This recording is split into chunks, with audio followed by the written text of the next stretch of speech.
Good morning class. बच्चों, आज हम रिवीजन करेंगे पाठ 18 संघर्ष के कारण में तुनुक मिजाज हो गया। तुनुक मिजाज यानी थोड़ा सा चिड़चिड़ापन, है ना, बात बात पे गुस्सा करना। और ये इसके बारे में है धनराज। आप लोग जानते हैं धनराज कौन है?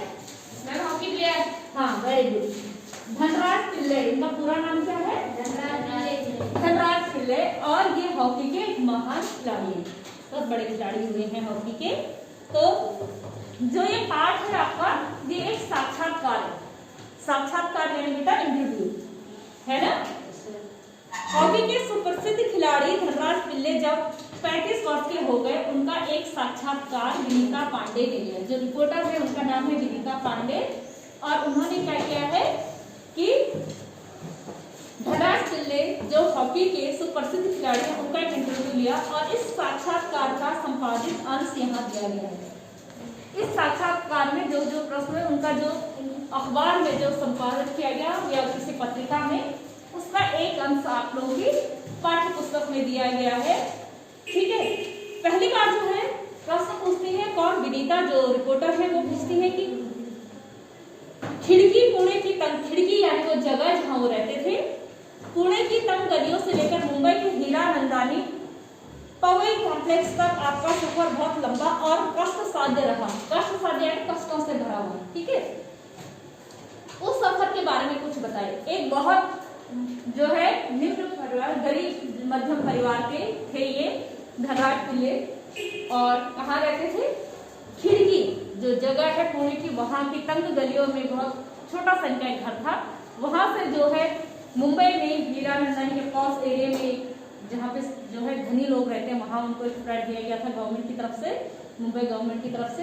तो कहते हैं वहां से वहां तक का आपका सफर कैसा रहा, कैसे आपने ये दूरी तय की? तो क्या बताते हैं? बचपन मुश्किलों से भरा रहा, हम बहुत गरीब थे। मेरे दोनों बड़े भाई हॉकी खेलते थे, उन्हीं के चलते मुझे भी इसका शौक हुआ।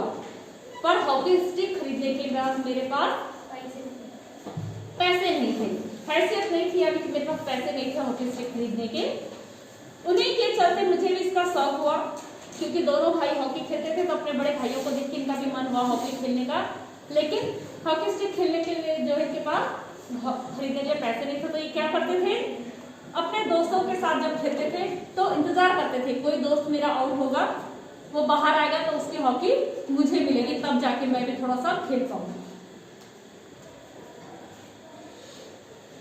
मुझे अपनी पहली हॉकी स्टिक तब मिली जब मेरे बड़े भाई को भारतीय कैंप के लिए चुन लिया गया। ठीक है। बड़े भाई का सिलेक्शन भारतीय टीम के लिए हुआ, तो उन्होंने क्या किया, उनके बड़े भाई ने अपनी पुरानी हॉकी स्टिक इनको दे दी। तब इन्हें उनके पास अपनी पहली हॉकी स्टिक आई। मैंने अपनी जूनियर हॉकी सन 1985 में मणिपुर से खेली। तब मैं सिर्फ 16 साल का था। देखने में दुबला पतला और छोटे बच्चे जैसा चेहरा था।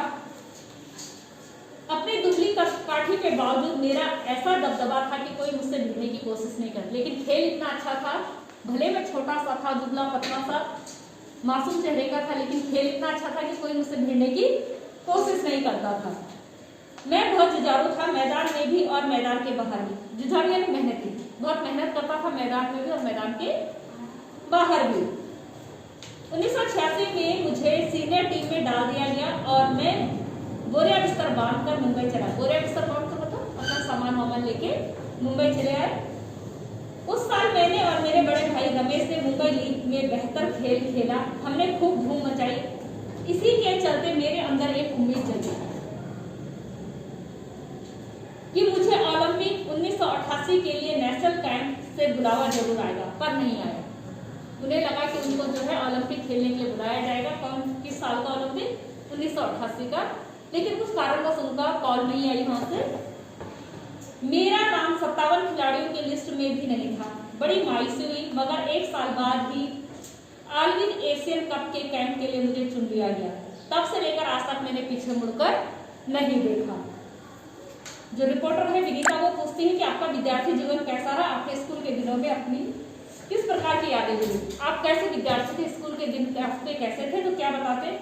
मैं पढ़ने में एकदम सर्दी था, मतलब पढ़ने में मैं ज्यादा कुछ होशियार नहीं था। इसी तरह 10वीं तक पहुंचा, मगर हॉकी खिलाड़ी ना होता तो शायद एक चपरासी की नौकरी भी मुझे न मिलती। कहते पढ़ने में भी इतना होशियार था नहीं, क्योंकि मेरा मन जो है खेल में लगा रहता था। तो अगर मैं हॉकी ना खेलता तो शायद मुझे कोई नौकरी ना मिलती, क्योंकि उसके लिए जो है मैं पढ़ा लिखा नहीं था। आज मैं बैचलर ऑफ साइंस या आर्ट भले ही ना हूँ, पर गर्व से कह सकता हूँ कि मैं बैचलर ऑफ हॉकी हूँ। ठीक है, BA MA होता है ना, master of arts, BA master of वो बैचलर ऑफ आर्ट्स, या MSc master of science, BSc bachelor of science, इस तरीके से डिग्री होती है। तो ये डिग्रियां मेरे पास नहीं है, लेकिन हॉकी में जो है मैं इतना अच्छा खेलता हूँ कि मैं गर्व से कह सकता हूँ कि मैं बैचलर ऑफ हॉकी हूँ। मैंने हॉकी में जो है अच्छा प्रदर्शन किया है, और मेरी शादी के लिए मुझे मास्टर ऑफ हॉकी कह सकते हैं। तो मजाक करते कि अगर आप मेरा बायोडाटा कहीं मेरी शादी के लिए देना चाहते हैं तो आप उसमें लिख सकते हैं कि मास्टर ऑफ हॉकी। ठीक है, फिर विनीता जो रिपोर्टर उनसे पूछते हैं कि आप इतने तुरुक मिजाज क्यों है, कभी कभी आप आक्रामक भी हो जाते, तुरुक मिजाज इतने गुस्से वाले क्यों है आप, और कभी कभी आक्रामक भी लगते हैं आप खेल के मैदान में। तो कहते हैं इसका संबंध मेरे बचपन से जुड़ा है। मैं हमेशा से ही अपने आप को बहुत असुरक्षित महसूस करता रहा। मैंने अपनी माँ को देखा है कि उन्हें हमारे पालन पोषण में कितना संघर्ष करना पड़ा। इसका कारण कि मुझे बार बार गुस्सा आता है, मेरा बचपन रहा है, जो कि बचपन से जो है चीजें आसानी से नहीं मिली। बहुत मेहनत की, अपने पेरेंट्स को उन्होंने बहुत मेहनत करते हुए देखा, खासतौर पर अपनी माँ को, कुछ छोटी छोटी चीजों में उनकी माँ जो है कितनी मेहनत करती थी उनके लिए। मेरी तुनक मिजाजी के पीछे कई वजह हैं, लेकिन मैं बिना लाग लपेट वाला आदमी हूँ। बिना लाग लपेट वाला आदमी मतलब बहुत ज्यादा जो है कहते हैं ना मक्खनबाजी करना, है ना, किसी की झूठी तारीफ में करना, बहुत बड़ा तारीफ मतलब वो नहीं, जो सीधा सीधा है, सीधे सीधे किसी के भी मुंह पे उसकी सीधी बात बोल देता हूँ। जो मन में आता है सीधे सीधे कह डालता हूँ, और बाद में कई बार पछताना पड़ता है। जो मेरे मुंह में आता है सीधे सीधे बोल देता हूँ, और कई बार इसके लिए मुझे बाद में पछताना पड़ता है कि ये गलत हो गया, अभी नहीं बोलना चाहिए था। कई बार जो है चुप रहना ही भलाई होती है, कई बार कुछ ना कहने में भी भलाई होती है। मुझसे अपना गुस्सा रोका नहीं जाता, दूसरों को भी मुझे उकसाने में मजा आता। और जो है मेरा ऐसा व्यक्तित्व है कि मैं अपने गुस्से पर कंट्रोल नहीं कर पाता, और इसीलिए शायद लोग जो इसका फायदा उठाते हैं और बार बार में मुझे गुस्सा दिलाते हैं। मैं चिड़चिड़ा हो गया हूँ, साथ ही साथ मैं बहुत भावुक इंसान हूँ, लेकिन ऐसा नहीं कि मैं सिर्फ गुस्से वाला हूँ, मैं भावुक इंसान भी हूँ। मैं किसी को तकलीफ भी नहीं दे सकता। मैं अपने दोस्तों और अपने परिवार की बहुत कद्र करता हूँ। मुझे अपनी गलतियों के लिए माफी मांगने में कोई शर्म महसूस नहीं होती। एक बहुत बड़ी बात उन्होंने बोली कि हाँ, मैं गुस्सा करता हूँ, मैं बिना सोचे समझे बोल देता हूँ, लेकिन अगर कोई मुझे मेरी गलती बताए तो ऐसा नहीं कि अपनी गलती ना मानूं, अपनी जिद पे अड़ा रहूं। तुरंत मुझे अपनी गलती का जैसे एहसास होता था, मैं क्षमा मांगने में शर्म नहीं महसूस करता हूँ। ठीक है, आपके परिवार की आपके लिए क्या है, आपके परिवार की आपके लिए क्या अहमियत है, ये जब रिपोर्टर से उनसे पूछा गया तो उन्होंने क्या जवाब दिया। सबसे अधिक प्रेरणा मुझे मेरी अपनी माँ से मिली। उन्होंने हम सब भाई बहनों में अच्छे संस्कार डालने की कोशिश की। मैं उनके सबसे नजदीक हूँ। मैं चाहे भारत में रहूँ या विदेश में, रोज रात में सोने से पहले माँ से जरूर बात करता हूँ। मेरी माँ ने मुझे अपनी प्रसिद्धि को विनम्रता के साथ संभालने की सीख दी है। मेरी सबसे बड़ी भाभी कविता भी मेरे लिए माँ की तरह है, और वह भी मेरे लिए प्रेरणा स्रोत रही है। सबसे ज्यादा जो है माँ से की मैं बहुत करीब रहा हूँ, और माँ की मैं बहुत कदर करता हूँ, क्योंकि माँ ने जो है हमें अच्छे संस्कार देने की कोशिश की है। ठीक है, एक अच्छे इंसान बनाया है माँ ने। और माँ ने सबसे बड़ी बात क्या सिखाई है, माँ ने क्या कहा है कि माँ ने मुझे अपनी प्रसिद्धि को विनम्रता के साथ संभालने की सीख दी है। ठीक है, नेम फेम होना बड़ी बात है, लेकिन उससे भी बड़ी बात क्या है कि आप जो है जब सक्सेस मिलती है, जब सफलता मिलती है, तो उसके बाद जो है बड़ी बात क्या है बेटा, कि अपने अंदर जो है कैसे गुण लाना, विनम्र बने रहना। बहुत से लोग होते हैं सफलता अपने में घमंड करते हैं, दूसरों को कुछ नहीं समझते हैं ना, बोलते हैं ना सफलता इनके सर चढ़ गई। लेकिन महान कौन है, जितनी ज्यादा जो सफल हो उतना ज्यादा विनम्र होता जाए, है ना। ठीक है, सफलता जितनी अधिक मिले, जैसे बोलते हैं ना फलदार वृक्ष जितने अधिक फल होते हैं उतना क्या होता है, उसकी टहनियां झुकती है ना। तो वैसे ही जितने अधिक गुणवान व्यक्ति होंगे उतने ज्यादा क्या है, जिनके अंदर जितने अधिक गुण होंगे, जितने ज्ञानी होंगे उतने ज्यादा कैसे होंगे, विनम्र होंगे। ठीक है, तो यही शिक्षा उनकी माँ ने दिया कि बेटा प्रसिद्ध मिलना ठीक है, अच्छी बात है, बड़ी बात है, लेकिन उससे भी बड़ी बात है कि आप प्रसिद्धि मिलने के बाद भी विनम्र रहे, बाकी लोगों के साथ आपका व्यवहार अच्छा रहे, ठीक है, आपके अंदर घमंड ना आए। आपने सबसे पहले कृत्रिम घास एस्ट्रोटर्फ पर हॉकी खेली। कब आपने सबसे पहले जो है कृत्रिम घास, आज आप लोग भी देख रहे हो ना, मैट वैट होती है, ऐसा लगता है धूप है, लेकिन वो होती नहीं है, वो प्लास्टिक होती है। तो हॉकी आपने ऐसे कब खेली, तो क्या कहते हैं कब खेली? मैंने सबसे पहले कृत्रिम घास पर देखी जब राष्ट्रीय खेलों नेशनल गेम में भाग ले मैं 1988 में नई दिल्ली आया। मुझे याद है कि किस तरह सौम्या और जोविक्स कार्लो मुझे एक कोने में ले जाकर कृत्रिम घास पर खेलने के गुर बता रहे थे, और जब वे बताने में लगे हुए थे, मैं झुकझुककर उस मैदान को छू रहा था। मुझे विश्वास ही नहीं हो रहा था कि विज्ञान इस कदर तरक्की कर सकता है जिससे कृत्रिम घास तक उगाई जा सके। फिर जो है रिपोर्टर विनीता वो पूछती है, हर युवक का एक सपना होता है कि उसके पास कार हो, आपकी अपनी कार कब आई? ठीक है, जब भी जो है युवक जो है फेमस हो तो उनका एक सपना होता है कि उनके पास एक कार हो, तो आपकी पहली कार कब आई? उन्होंने कहा मेरी पहली कार एक सेकंड हैंड अरमांडा थी, अरमांडा कंपनी की कार, ठीक है, जो मुझे मेरे पहले के एम्प्लॉयर ने दी थी। तब तक मैं काफी नामी खिलाड़ी बन चुका था, मगर यह कोई जरूरी नहीं कि शोहरत साथ में पैसा भी लाए। यह जरूरी नहीं कि आप पहले तो जो है बेटा खेल में इतना पैसा नहीं था, आज तो जो है स्पोर्ट्स में अच्छा खासा पैसा है, खासतौर पर क्रिकेट में, फुटबॉल में बहुत पैसा है, लेकिन पहले जो है अच्छे प्लेयर भी थे, क्रिकेट के भी, हॉकी के भी, और क्रिकेट तो फिर भी जो है पैसे वाला खेल था, उसमें फिर भी पैसा लगाते थे लोग, लेकिन बाकी खेल में इतना पैसा नहीं मिलता था। ठीक है, तो करेक्ट में हाँ, मैं बहुत प्रसिद्ध खिलाड़ी बन चुका था, देश विदेश में लोग जानते हैं, लेकिन मेरे पास इतने पैसे नहीं थे कि मैं अपने लिए गाड़ी खरीद सकूं।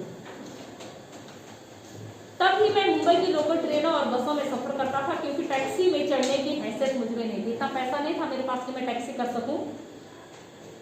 मुझे याद है कि एक बार किसी फोटोग्राफर ने एक भीड़ में भरे रेलवे स्टेशन पर मेरी तस्वीर खींचकर अगली सुबह अखबार में यह खबर छाप दी कि हॉकी का सितारा पिल्ले अभी भी मुंबई की लोकल ट्रेनों में सफर करता है।